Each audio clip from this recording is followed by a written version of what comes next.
नमस्कार, TV9 मराठीमध्ये आपलं स्वागत. मी प्रज्ञा आणि बुलेटिनच्या सुरुवातीलाच मोठी बातमी. धैर्यशील मोहिते पाटील शरद पवार यांच्या भेटीसाठी पोहोचलेले आहेत. पवारांच्या पत्रकार परिषदेआधी मोहिते पाटील पवारांच्या भेटीसाठी दाखल झाले.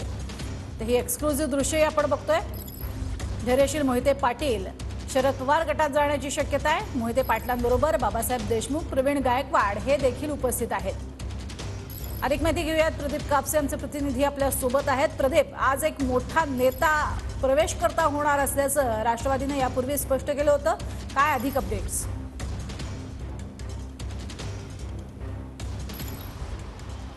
प्रज्ञेबरोबर 4:30 वाजता शरद पवारांची पत्रकार परिषद जी आहे ती पुण्यातल्या शहर कार्यालयामध्ये पार पडते.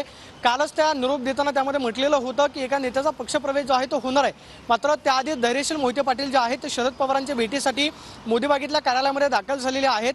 भाजपकडून खरं तर धैर्यशील मोहिते पाटील यांना संधी मिळेल अशी शक्यता वर्तवली जात होती. मात्र भाजपनं पुन्हा विद्यमान खासदार रणजितसिंह नाईक निंबाळकर यांना तिकीट दिलं. त्यामुळे मोहिते पाटील घराणं जे आहे भाजपवरती नाराज झालेलं होतं. तेव्हापासूनच चर्चा होती ते म्हणजे मोहिते पाटील घराणं जे आहे ते शरद पवार गटामध्ये प्रवेश करणार का.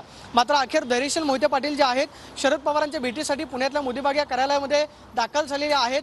आज धैर्यशील मोहिते पाटील यांच्या शरद पवार गटामध्ये पक्षप्रवेश होतो का, खरं तर हे पाहणं महत्त्वाचं असणार आहे. मात्र गेल्या 10 ते 15 दिवसांपासून ज्या चर्चा होत्या ते म्हणजे मोहिते पाटील घराणं हे शरद पवार गटामध्ये पक्षप्रवेश करेल. बाळदादा मोहिते पाटील यांनी सुद्धा अशा पद्धतीचं वक्तव्य जे आहे ते केलेलं होतं. मात्र अखेर धैर्यशील मोहिते पाटील हे भेटीसाठी दाखल झालेले आहेत. धैर्यशील मोहिते पाटील यांच्यासोबत शेकापचे सांगोल्याचे नेते बाबासाहेब देशमुख, त्याचबरोबर प्रवीण गायकवाड हे सध्या शरद पवारांसोबत चर्चा करतायत. माढा लोकसभेसाठी सुद्धा अनिकेत देशमुख यांनी शेकापच्या माध्यमातून शरद पवारांकडे उमेदवारीची मागणी जी आहे ती केलेली आहे. मात्र धैर्यशील मोहिते पाटील हे सुद्धा माढा लोकसभेसाठी निवडणूक लढवण्यासाठी इच्छुक आहेत. शरद पवार यांच्याकडून नेमके कोणाला संधी दिली जाते हे पाहणं महत्त्वाचं असणार आहे. मात्र शरद पवारांनी सांगितलेलं होतं की मोहिते पाटील घराण्यानं निर्णय घेताना रामराजे नाईक निंबाळकर यांना सुद्धा विचारामध्ये घ्यावं. अगदी रामराजे नाईक निंबाळकर असतील किंवा धैर्यशील मोहिते पाटील या दोन घराण्यांचा निर्णय जो आहे तो आता जवळपास निश्चित झाला असं म्हणायला हरकत नाही. कारण धैर्यशील मोहिते पाटील हे शरद पवारांच्या भेटीसाठी लोकांमध्ये सध्या माढा लोकसभेसंदर्भात चर्चा जी आहे ती सुरू आहे. आज खरं तर धैर्यशील मोहिते पाटील यांचा छोटेखानी पक्षप्रवेश होतो का, किंवा 13 तारखेला धैर्यशील मोहिते पाटील यांचा वाढदिवस आहे. त्या वाढदिवसाच्या निमित्तानं धैर्यशील मोहिते पाटील घराणं जे आहे ते कदाचित मोठं शक्ती प्रदर्शन हे अकलूजच्या शिवशंकर मैदानावरती करू शकतं.